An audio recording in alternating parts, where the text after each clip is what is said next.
Hey everybody, this is Dr. Chris Dost. Welcome to part 2 of my series on the New World Translation, the translation of the Watchtower Society or of the Jehovah's Witnesses. Today we're going to be looking at a portion of Isaiah chapter 53. So we said last time in the first video in this series that we want to look at a cross-section of the translation, a little bit here, a little bit there, to give us a good sample of the nature of the New World Translation, its faithfulness to the Greek and Hebrew, ideological biases, that sort of thing. All right, let's get started. First, we'll read the text in Hebrew for those of you who are familiar with the Hebrew language, and then we'll look at the English translation and compare it. All right, Isaiah 53:1 in Hebrew says, Mi ha'min lishmoatenu uzroa Adonai al mi niglata. Slowly. Mi ha'min lishmuatenu uzroa Adonai al mi niglata. Mi ha'min lishmuatenu uzroa Adonai al mi niglata. So the New World Translation has for verse 1, who has put faith in the thing heard from us? And as for the arm of Jehovah, to whom has it been revealed? Now, there's nothing inherently wrong with this translation. The wording is just a little odd, truthfully. Well, the first two words here in Hebrew, mi ha'min, means who has believed.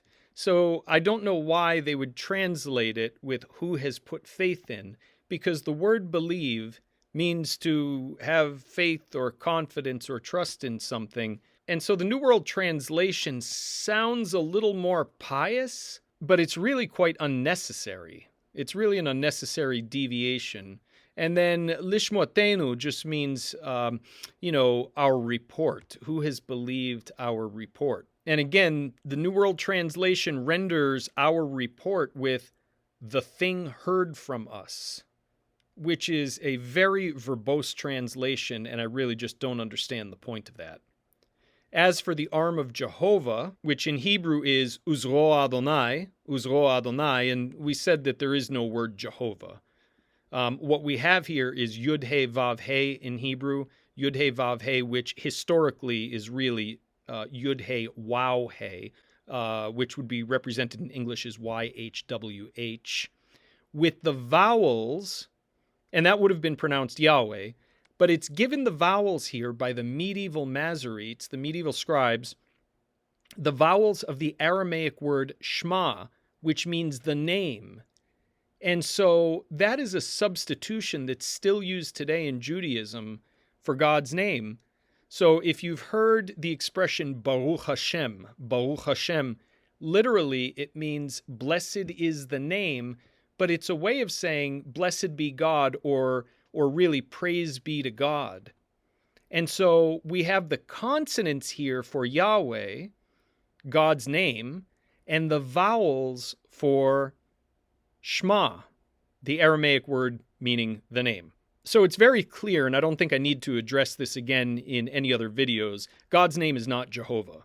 Nobody who reads the Bible in Hebrew can make that argument. It's simply not true.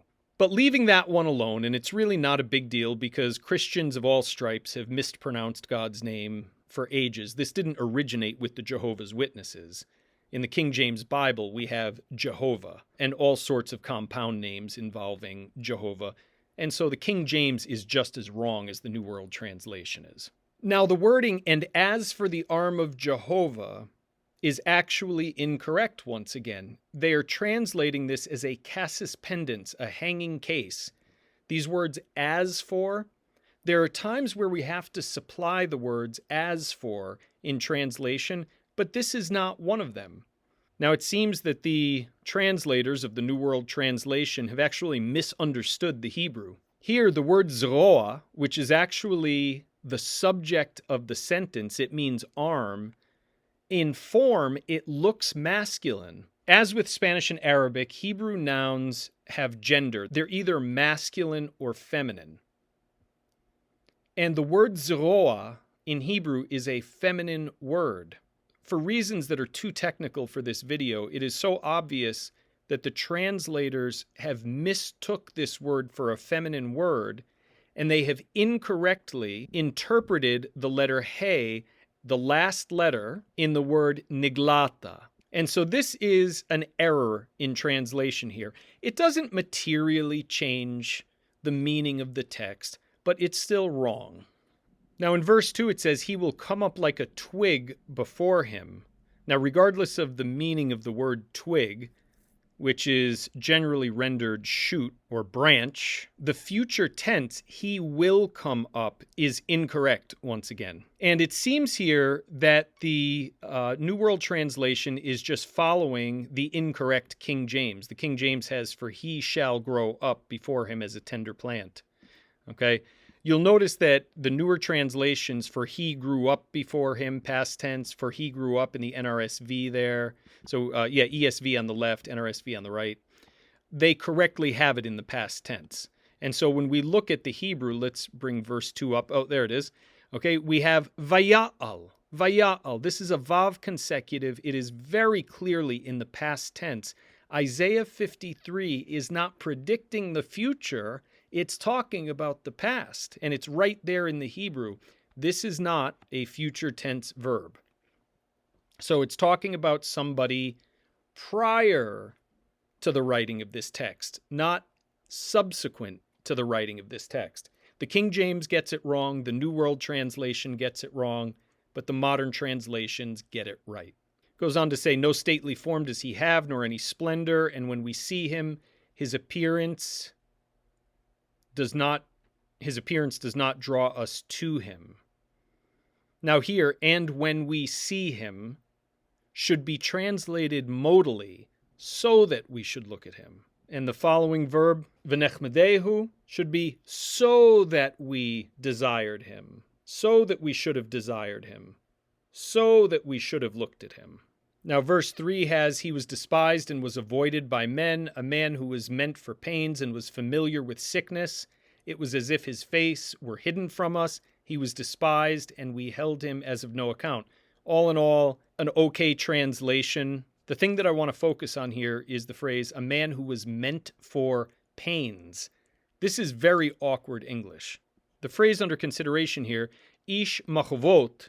Ish machovot. Well, it's important to note that machovot is in the plural, but just because it's a plural in Hebrew doesn't mean we should render it as a plural in English.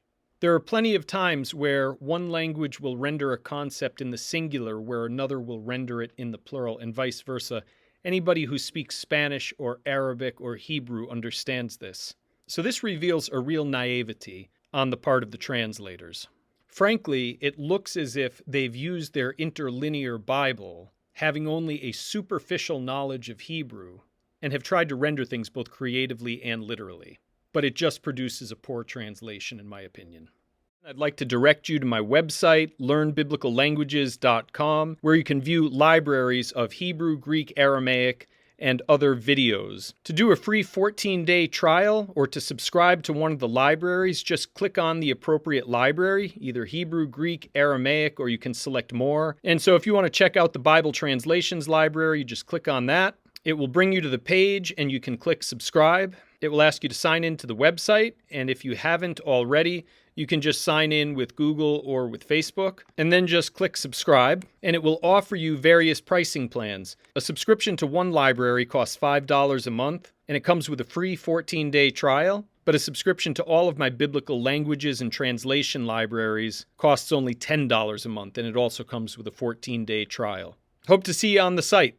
You'll notice in the translation that says, who was meant for pains, there's an asterisk there, which means who understood. There is no verb there. There's no word meaning meant for. There's no word understood. It just says a man of pains, a man of pain, or a man of suffering. You'll notice that the Hebrew Aramaic lexicon renders it as full of pain.